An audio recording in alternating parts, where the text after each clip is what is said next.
Hey there, it's Mary at Insight Fine Art Studio. Welcome back.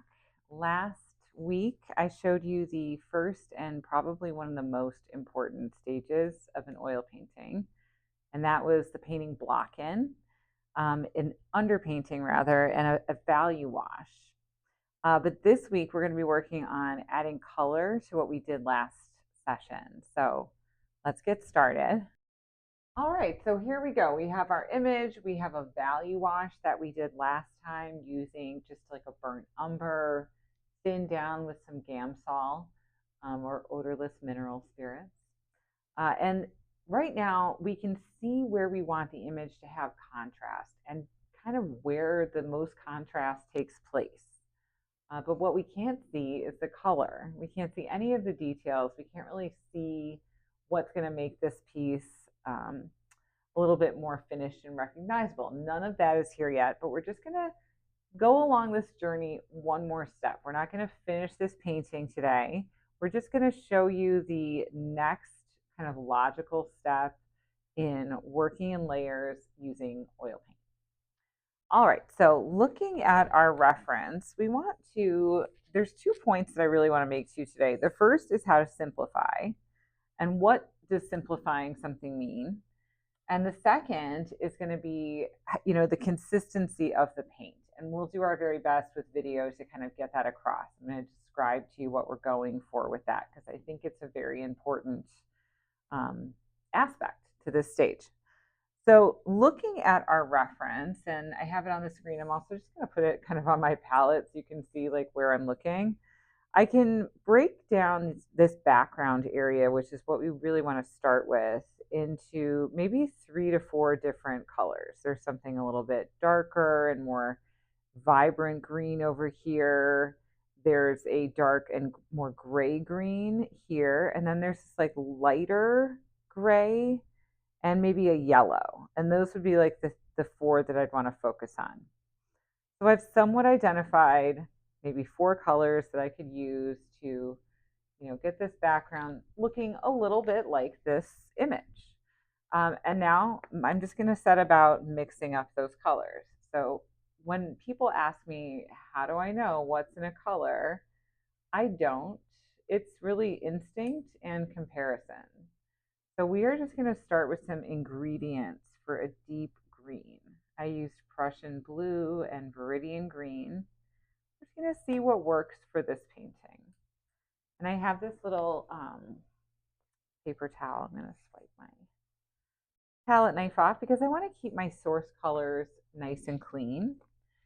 And I don't want to contaminate colors every time I go and grab more. So there is a little palette knifing technique that I like to do. I like to scoop up all the paint that I'm mixing, if you can see that, and then just smush that paint right off the palette knife. Now there's hardly anything on the palette knife left when I do that.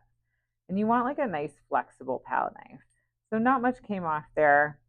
I've got like a nice start to this color. I put a little bit of like a cadmium lemon yellow in the color just to lighten it up a little. And you can see I don't have a lot of paint. That's because I'm not finalizing this color yet. This is just a start for one of them. Let's move on to a new pile of paint. Let's go for the more grayish blue green we talked about in the lower right corner of the reference. For this, I grabbed Prussian and ultramarine blue, and just to keep it somewhat consistent, I'll put some Viridian out. And then I'm going to, we wanted it more gray, so I need something kind of warmer. I already know that just as an ingredient. I'm going to use a little burnt umber to kind of dull that down. And then we're going to have a hard time seeing the color until we get some white mixed in. So I'm just putting like one little drop of white. I can kind of see where that's going. I can see it probably needs some yellow. So at this point, let's stop and add a little bit.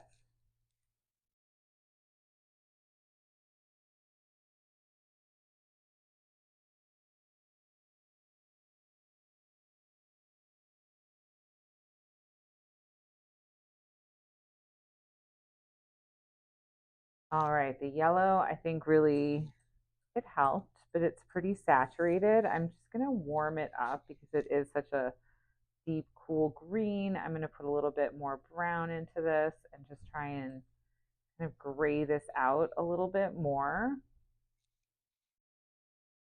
And it is pretty dark, and I want to see the color a little bit. So let's open up the color with a little bit more white.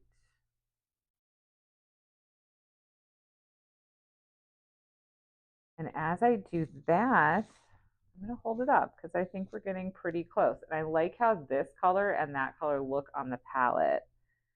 So yeah, I mean, there's definitely more yellow in the reference, and maybe I could try a little yellow ochre. I don't want to go with a really strong kind of zingy cadmium yellow. I think I want to keep this a little bit softer because I want the yellow, of course, to be like the star of the show. So the bird has to be yellow. You see where I'm going with this? This is where I'm going.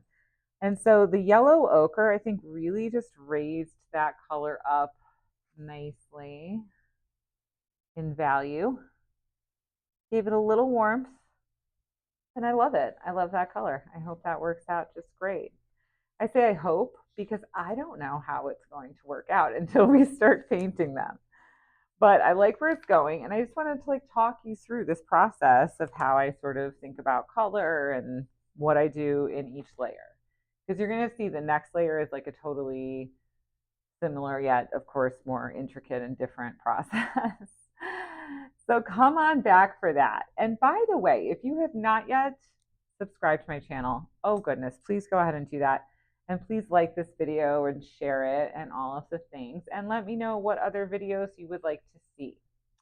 So I'm going for the more yellowy kind of background color of that nice like pine branch back there in the distance. But again, I don't want to compete too much with this beautiful color in the bird. I don't want to have the yellow in the background be detracting from that. But I need a little more paint to work with before I can get into dulling that down. And then I'm going to talk to you about how to make something yellow, but just like less yellow. Have you ever wondered about that? All right, so yellow and purple are opposite one another on the color wheel. So I'm going to mix up some purple because that's what we'll use to dull down yellow. I'm using some quinacridone magenta, and I'm using a little bit of ultramarine blue. Quinacridone, I think I just grabbed a little bit of burnt umber, which is fine. Absolutely fine. All right, so now we have a really beautiful purple, but I'm not just going to add that to that. It's just going to be a really big change that I don't think will go terribly well. So I'm going to take this purple out into a really nice light purple, about the same value as the yellow. That's key. Can you see like if these are, I'm looking on the screen to see, the purple's probably a little bit lighter than the yellow currently. Now it's a little darker. But in general, I'm somewhat in that range. That purple that I started with initially is super dark. I lightened it up. That's the ticket. That's the key to dulling down your yellow just slightly. And so we're just going to slowly add that purple. You could just see it just takes off a little bit of the impact of the yellow. And then I really want it to fade kind of into the background. I think I'm going to make it a little bit more green. I chose Viridian for that. I didn't want to go particularly Prussian. And I like this color a lot. I'm holding it up and it's not exactly the same, but it's fine. The other thing I want to talk about simplifying is because this is a photograph that I'm looking at, and you might be looking at a photograph, you might be painting from life. In either case, you're going to see so much color variation. It's really, I see people struggle with this. They'll hold up their palette knife and they're like, it doesn't really match. It's true, it doesn't match everything, it doesn't match kind of anything, but it fits. And the basic color that's kind of underneath everything and that we can branch out from. So now see, look at me, all ready to paint. And yet I'm not ready to paint. I still need a light gray. So I've got our bright kind of deep green and not a lot of it. I could make more. And I've got our kind of mid-tone gray green. I've got our yellow. And I would like to quickly make this gray. So I'm just going to start with a big chunk of white. I'll use the remainder of this purple because why not? I mean, you can really make gray from quite a number of things, right? So we're going to take purple.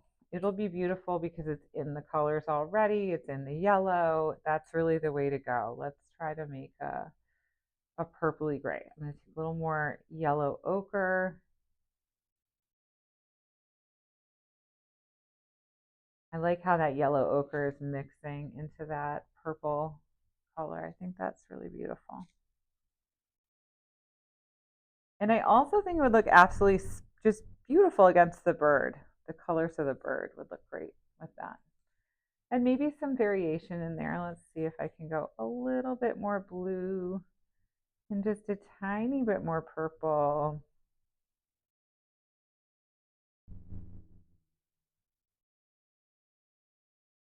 Oh, I love that range. Sometimes I'll just mix this little like range together on my palette if it's like, wow, beautiful. Okay, I like all of those colors very much, at least on the palette. Like I said, I probably need to make more. Now this is worthwhile, so everybody settle in because this happens all the time in painting. You're going to have this happen to you, no doubt, as I have it happen to me. We mix colors purposefully small to just like test them out. We don't need to be mixing a ton of paint to start out. So let's just make more now that I think we're in the ballpark. So Viridian and ultramarine and a little bit of burnt umber. And now I have made something ever so subtly different. It's not as light. I know we had a little bit of yellow. Let me consolidate this.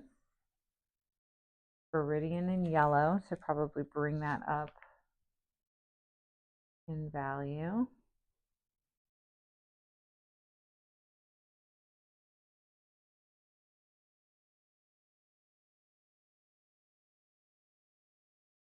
Pretty good. I think there's a little more blue to it. There we go. That was Prussian that I added because I just thought the hue was like just a little different. Felt like it needed like a nudge more blue to it. Maybe a little more yellow. Okay. And then I'll just combine them.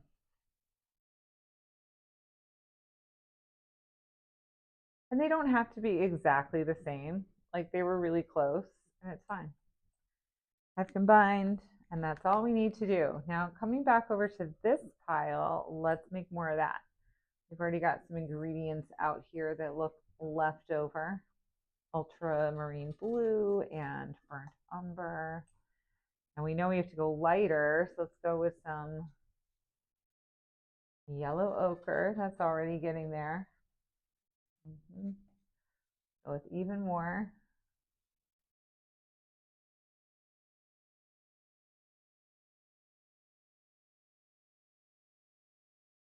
And some white.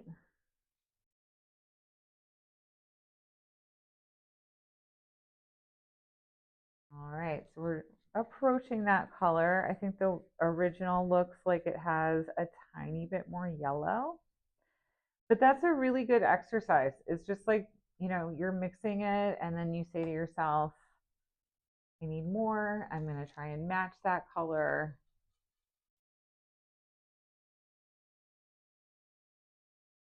And you get as close as you can get, and then you can combine. Because nobody said the first one was the exact right answer, but it's a great exercise to see how you can get very close and control all the different factors in color. Okay. So now we're ready to paint. we have the next little topic of discussion is going to be about consistency of your paint. And I'm going to start out with a fairly big brush, and I'm just locating my terp jar here. All right, I have a little brush cleaning tank. We've got some Gamsol in the brush cleaning tank. And I just wet my brush with Gamsol for this first layer. It's clean, it's the top layer. And I'm going to put the cap back on so I'm not like breathing in fumes, even though it's odorless. We don't love that. So I think what I'm going to do, because the background has a multitude of colors and a multitude of things happening, I am going to paint from pretty far back. If you can see kind of how I'm positioned. And I'm going to start with our lighter color because I don't want to have to paint that over the top. Okay, so I'm painting at arm's length. And I am looking at the light shape that I left myself in my value block in. And that's totally dry. So now I'm just really painting over it. And I'm just kind of looking at like where I want that like very soft, distant branch color. And I'm not trying to paint little, outlined shapes, but rather use your brush. You can see I'm kind of flicking the brush around already. These marks are useful. They can make your painting really interesting for you to paint. You don't need to paint it in like you're painting a wall unless you want to. Now that could be an absolutely gorgeous look as well. But, what I think is even starting out in this layer, this little block in layer, the paint's thin. There's maybe just a little bit of that paint thinner in the paint, right? It's movable. We're seeing transparency through the paint in some places, and I'm controlling kind of where that happens. Moving my arm. It's really a fun process to paint like this, and I find that it's a lot easier to do this early on in the painting. Later, we have to kind of tighten up and get very serious about where things are happening. But in the beginning of this process, it's, everything goes. You can just kind of go with whatever, occurs to you. And then kind of the possibilities start to close in as you go. All right, so that's kind of the yellow placement for the background. And you can see it's very thin because I'm not planning this as a final layer of the piece. I just need to start someplace. The next color I'm going to do is, doesn't matter, I'll clean my brush a little bit.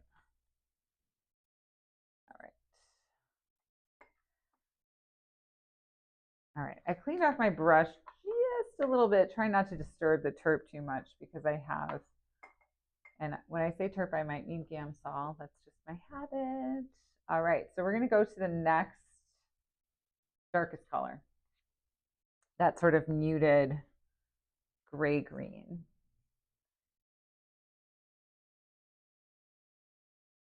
All right, see how that paint is sort of flicking and it's created that lovely texture?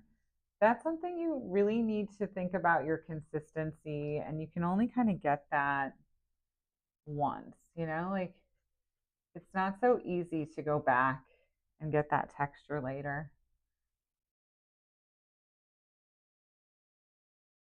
There's a light edge at the bottom of this bird's tail. Hold on.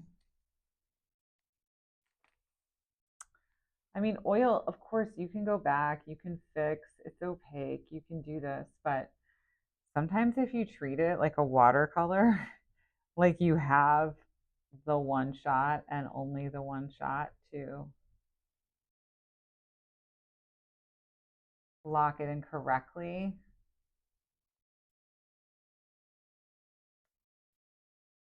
But it is oil, and as such, we want to make these marks as beautiful as we can, but we know that we can do some like finesse of the paint on the surface. We can go back, we can layer, we can adjust. You can see I just did it right there. So I scrubbed the paint in, and then I went back with like the flat side and just I didn't blend it, but I kind of like brushed it out a little bit. I still have another whole color to get into, or two. So although I could paint these beautiful colors literally everywhere, I do get caught up with a color that I like. I have to watch that we are getting this block in.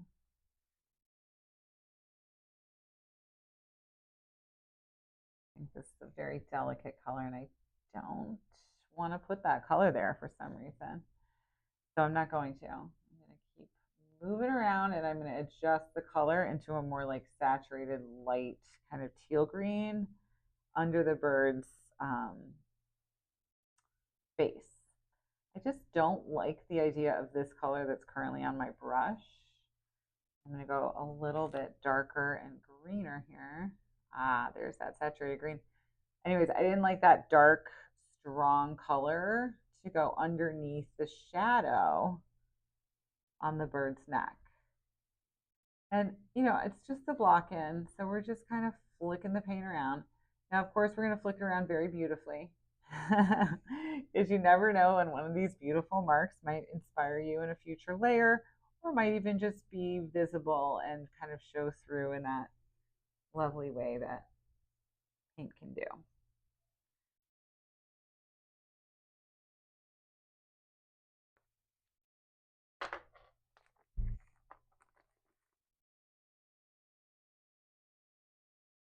And sometimes I hold my reference, you're going to see, and sometimes I just like put it up on the easel next to my painting. And at this time, it's very lovely because it is such a close size to the final painting that I'm doing here. All right.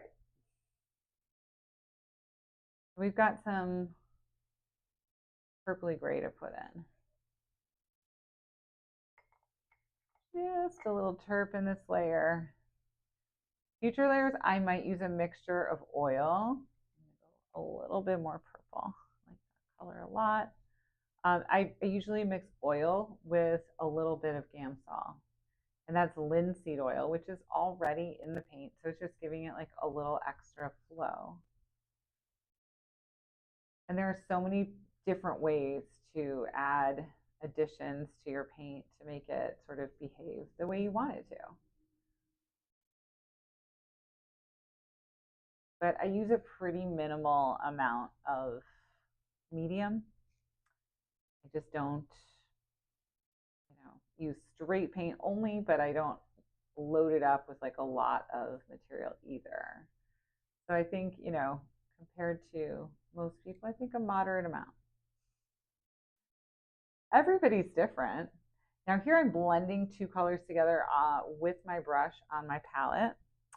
And I'm just noticing like a little green gray in here that I was thinking I could get with just mixing those two colors. And I think I was right. Okay. And we just want to simplify. So it's not important to get every color change we see. We just kind of need to see the basics for now. We can come back through in a future layer. Maybe I will include that little branch. It's kind of a nice element.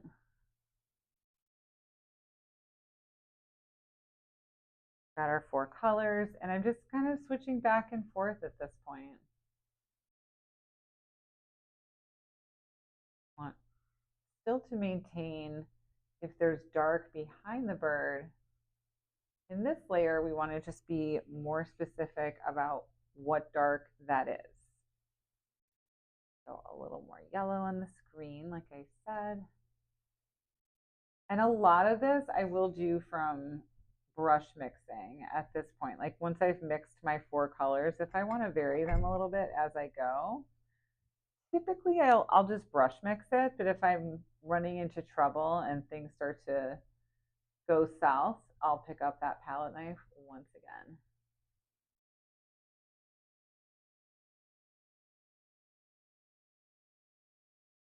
I like this color a lot more though. That's kind of where I was, um, listen to that instinct. I think when you're painting something and you just all of a sudden say, huh, want to do that. Why? Is that a valid fear? Is it something that you should be rethinking for good reason? Or is it just that aren't sure what the problem is? Or maybe you are sure what the problem is, right? And I kind of knew that wasn't the right color that was on my brush. And so I left that part out, even though part of my block in was not going to be done like the others, right? But I realized that was kind of a problem that I had to address. And so that's part of the process. I just wanted to give you a little bit of an idea of my thought process there. So almost done visualizing the background in this first layer. That's all we need to do. We don't need to finish the background. We're just kind of like simplifying and putting it in. I kind of see it. You see it? Some directional marks, they might stick around. Okay.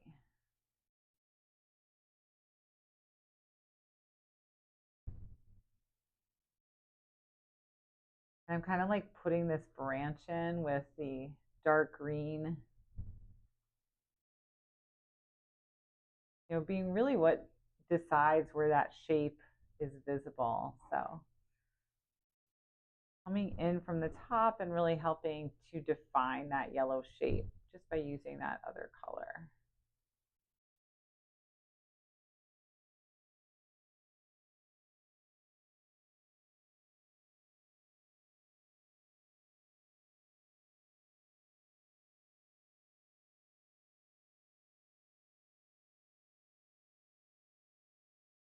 So thin paint, very thin consistency to the paint. And now we're going to move on to our branch and our bird.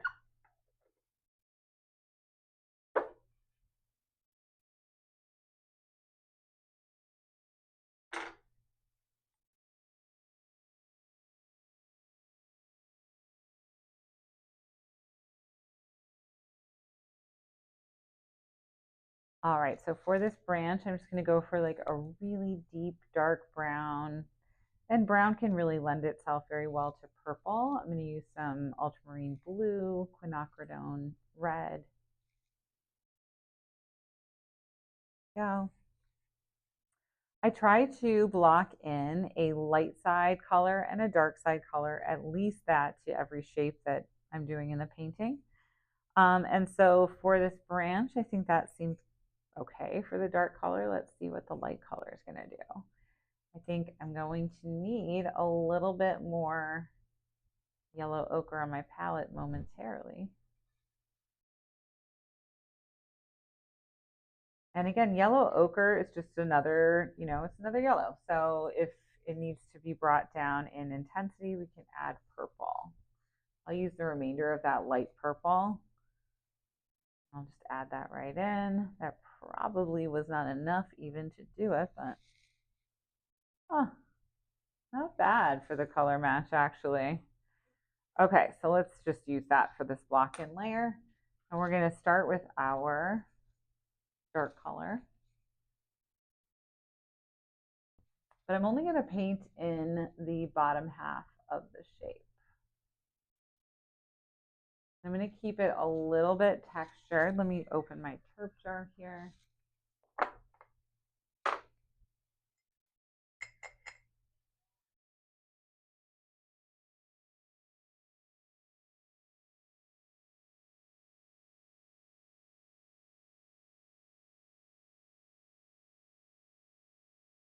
All right, so we are going to paint in the bottom half of this branch just with like a thin coat of paint.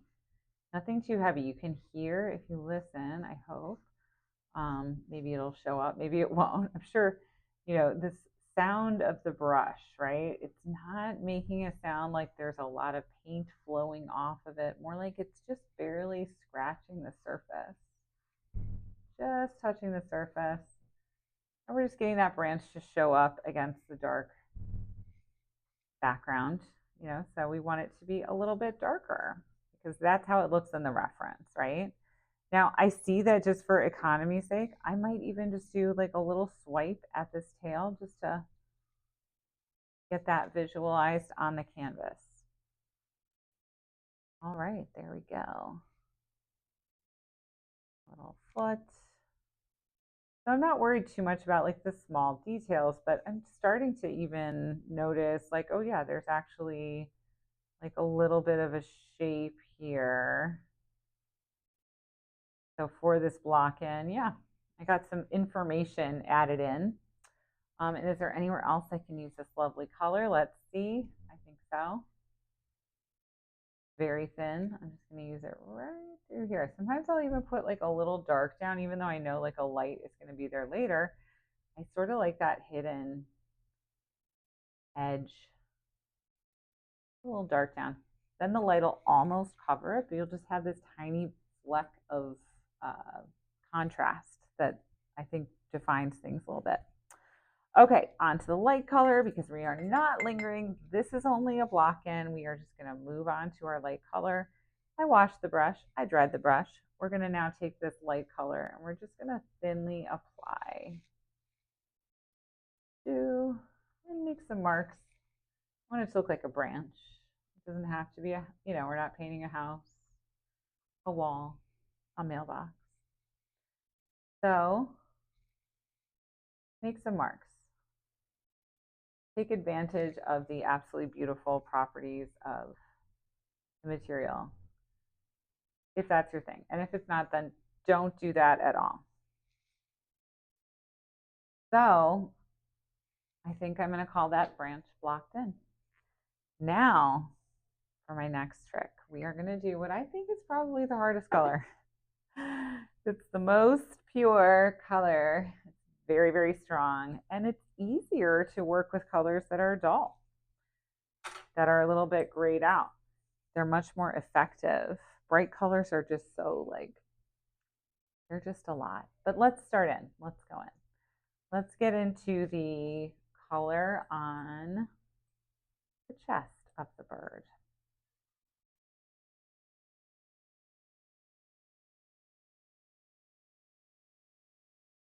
What I did was I did not refill my yellow ochre yet, so we're going to do that. All right, so now that we've refilled and we have a bit of a shadow color mixed up, let's talk about the light color. We want to make sure everything is very, very clean, palette knife clean. We need a little bit of white in the color. It gives it some opacity. So the palette's clean. The palette knife is clean. There's a little bit of white in the paint. This is about as strong a color as I can get, and I see that it does, in fact, match pretty well. And there's probably one that is a little bit more centered on the cadmium yellow medium. I fear that this will be a highly see-through color, so I want to make a little bit of yellow ochre over here, one tiny bit of white into that. We're going to take that tiny bit of yellow ochre and add it into the cad yellow medium. Hopefully that will be a bit more opaque than if I were just using that cad yellow medium alone. There we have it. Let's try it out.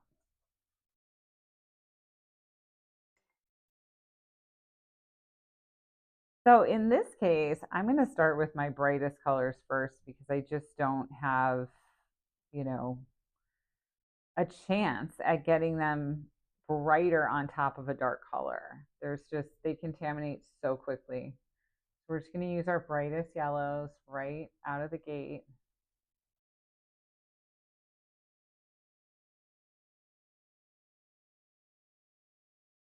All right, looks good against the background. There we go. There's some kind of crazy patterning in here with light yellow, dark yellow, but essentially shape something like that. And there are some areas where it's even stronger, just white. I'm gonna go ahead and put those in.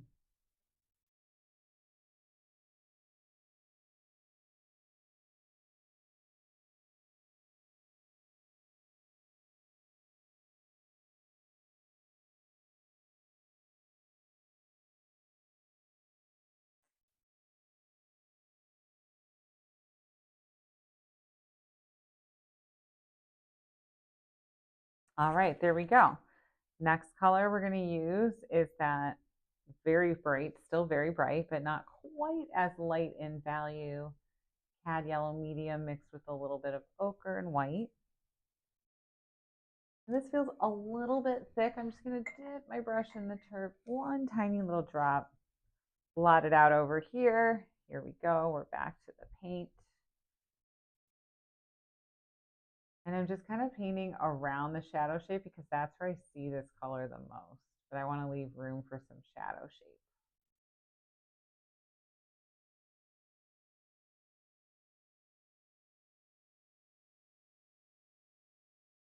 All right. Maybe a little tiny brush of this light through here would be helpful in terms of like texture and movement, and maybe form through here. There we go. Just kind of have that lighter edge disappearing down that way. All right, now it's time for our shadow color for this block in. And it's still a block in. It looks pretty complete, but like we could definitely use another layer here. So we'll come back for the finishing layer, although visually this is kind of where the most happens. And this is where you want the most to happen. So this is why it's, important to simplify a little bit. Don't pick up everything. You don't have to paint it in one detailed thing after the next until it's finished. Layers, layers, layers. We can go around and we can add more information in each subsequent layer. Want this shadow to drop a little darker.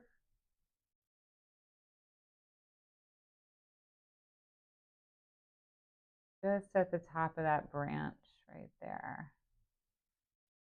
Cool. Okay, let's get the tail feathers in and, oh wait, neck shadow. I forgot neck shadow. All right. It feels a little bit dry, but I think I have enough on my brush to like confidently do this mark. We'll see. I'm gonna try and reload it. If I didn't, then that would be bad. Because if I didn't have enough paint, really I should stop and make more. But no, I think I'm okay.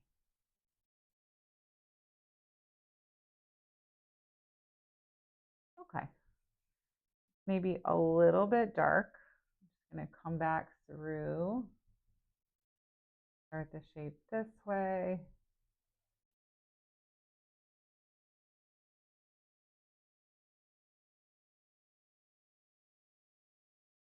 And there we go. Okay, so that's that.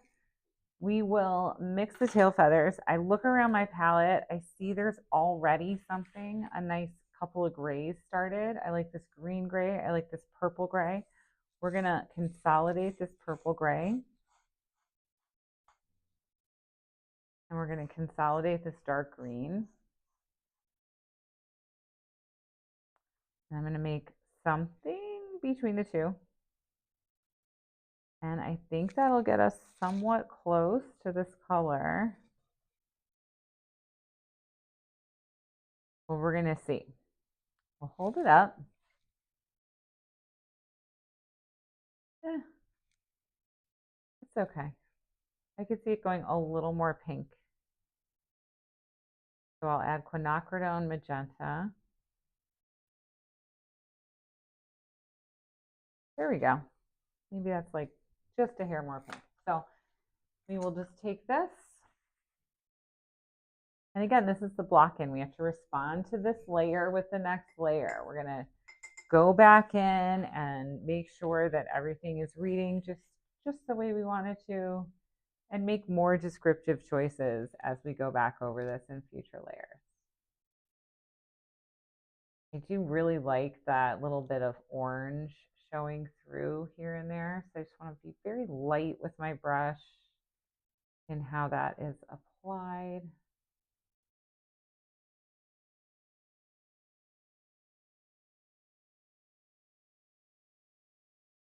I think there's kind of a really nice color combination there. I think it gets a little bit lighter toward the end of this feather, and there is an overlap there. So pretty. Okay. Whew. Now, what's left? Everything's more or less covered for this layer. I mean, maybe the feet need a little, let's just brush mix this quick little color to get us started here on the feet.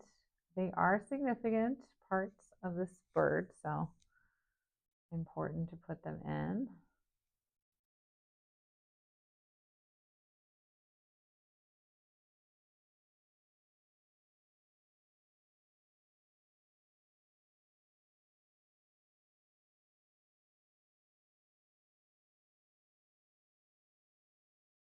And the beak. Let us not forget the beak. I'm using that same color that I just used to block in the foot. And we'll go a little bit fancy with another brush for that light color. Let's try something slightly pointier of shape so that I have a hope of getting in and making this mark. All right, I definitely see a little bit of yellow. Very orangey.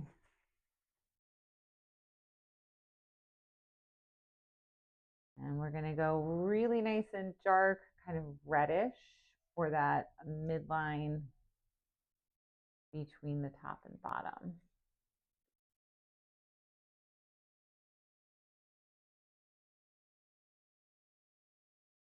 All right. In other news, we need that little black marking on the face, which of course we know is not going to be painted black. We know this. We could use black at a later time to give some additional definition and form and description, but I think painting black would be a mistake. So we're just going to let this be a little bit more purple, which has a slightly lighter value than black. We're just going to block in this whole thing as one shape.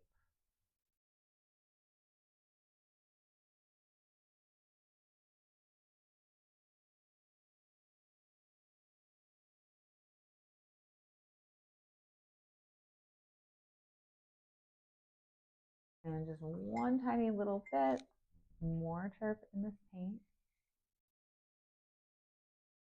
I'm going to just get in there and just round out the bottom of that eye a little bit. We're going to use the same brush to block in these feathers back here. There's a very specific line.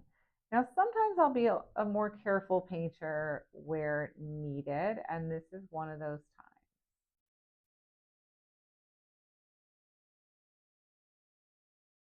This is when I don't want to paint a million times over and over. Want to just get it.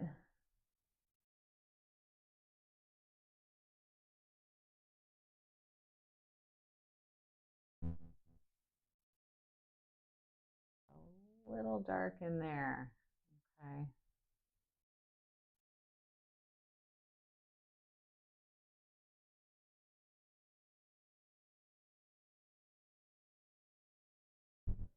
A little bigger.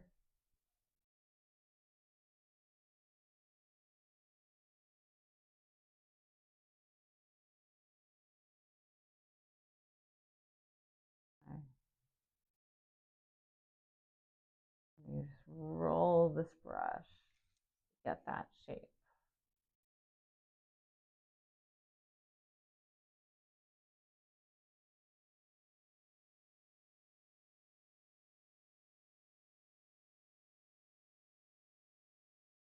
Okay.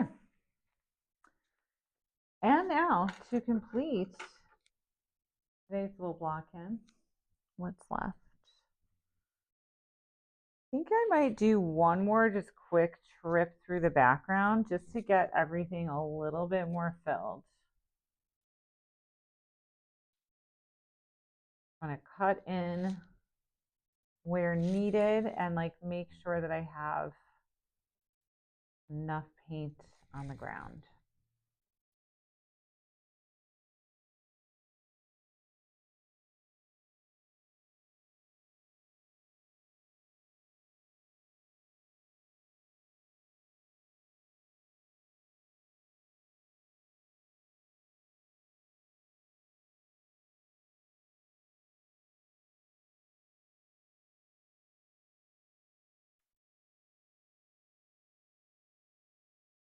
Just a little bit more.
All right, so I've gone back and forth over the background just a little bit more just to kind of establish more paint on the surface, fill it in a little, just get it a little farther along in this layer.